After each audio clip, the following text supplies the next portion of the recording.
Blue Lock just lost to France 4-2. And look, I'm not gonna pretend like that didn't hurt, because it did. That was painful to read, like genuinely painful. We watched Asagi get completely erased, Ren go full lone wolf mode at the worst possible moment, and then Loki just casually dismantle everything in the final minutes like he was bored. 4-2. I'm still not over it. But here's the thing, it's not the France loss that has me worrying right now. It's England. England are coming into this match desperate, hungry, and there are serious possible hints that they might be hiding a new generation World 11 player that we know absolutely nothing about. No tape, no scouting reports, nothing. And if that player shows up against a Japan squad that's already mentally cracked from France, that could be Blue Lock's demise. Stay to the end, because I'm going to break down exactly who this hidden player might be, what they could do to Japan, and more importantly, how Japan beats it anyway, because they will, they have to. Let's get into it. I don't think everyone fully understands what France actually did to us. This wasn't just a 4-2, it was a blueprint. France basically published a tutorial on how to break Blue Lock's system, and handed it to every team left in this tournament. Here's what they figured out. Everything in Blue Lock's offense flows through Asagi's metavision, his spatial awareness, his ability to read a goal before anyone else even sees it. When Asagi has space to think, Japan plays like nothing you've ever seen. Fluid, unpredictable, terrifying. Vivian Hugo took that away. Completely. He was in Asagi's face from minute 1, closing every lane, applying constant pressure, not giving him a single second to breathe or read the play. And the moment Asagi can't see the game, the whole system falls apart. Rin scored. Shout out Rin, the man's an absolute monster. But even he couldn't carry the whole team by himself. And then that moment, you know the one. The score is 3-2, Asagi and Rin both go for the same ball, they clash, the shot hits the crossbar, and Loki, because of course it's Loki, picks up and buries the dagger 4-2. That was rough. But here's what I keep reminding myself. Blue Lock's players don't just lose, they absorb losses and come back scarier. That's literally the entire point of the program. So yes, France exposed them, but exposed Blue Lock is actually the most dangerous version of them heading into the next match. Asagi's whole thing is adapting. Every single arc he develops something new, he gets shut down, he breaks through, he comes out the other side with a new ability that nobody expected. That's just Asagi. So yeah, France figured him out, but here's the thing, Asagi has now seen exactly what shutdown looks like. He knows what it feels like to have his vision cut off. He's been there now, which means if England try to run the exact same playbook, Asagi's already seen that movie. He's going to be looking for the counter from the first whistle. The question isn't whether Asagi adapts, it's whether he adapts fast enough. Now Ren is walking into this match absolutely furious. And I know that sounds scary, like angry Ren who doesn't trust his teammates is a disaster waiting to happen, right? And yeah, it can be. But here's what England doesn't fully understand about Rin Itoshi. When everything has fallen apart and Japan needs a goal, Rin becomes the most lethal player on the pitch. Full stop. He doesn't feel pressure.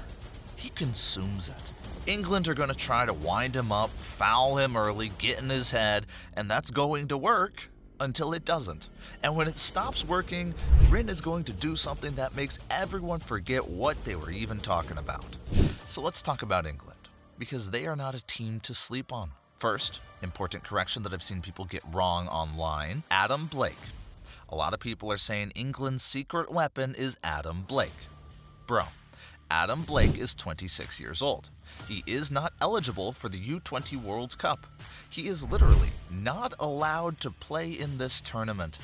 So we can cross him off the list immediately. But England still have a very serious squad, and here's what makes them genuinely dangerous. They lost to France 2-1. Close match. They were competitive for most of it. They pushed France, created chances, and only lost because Loki did something ridiculous at the end, which again could happen to anyone. So England's changing room isn't demoralized, they're desperate. This is basically a must-win for them. A desperate England coming off a near win against France and a win against Nigeria with something to prove? That's a very different opponent than a team just going through the motions. Their game plan against Japan is obvious. Copy France's homework. On paper, this matchup looks rough for Japan. But here's how Japan wins this. Utilize spatial awareness.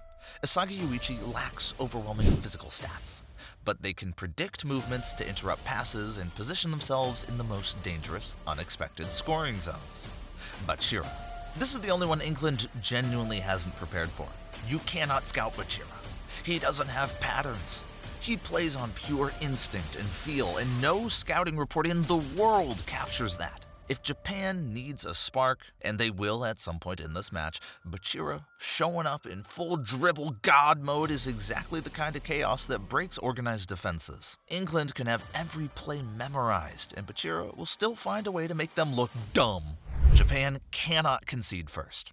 This is a big one. If England score early, Japan's mental state goes into free fall. The fragility from France is real. But if Japan scores first, everything flips. Suddenly Rin is electric, Isagi has breathing room, and England are the ones chasing. The entire match hinges on that first 15 minutes. But England might not just be bringing a game plan. They might be bringing someone we haven't seen before. They have something crazy if France barely beat them before. Subscribe to this channel if you want Japan to win, so I can keep making more videos like these.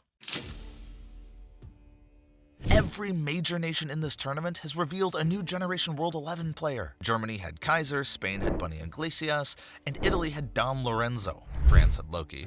And we all felt that one. Even Japan's own Itoshi Sai or Isagi is technically in that conversation. England? Nothing. No confirmed player, no reveal, nothing.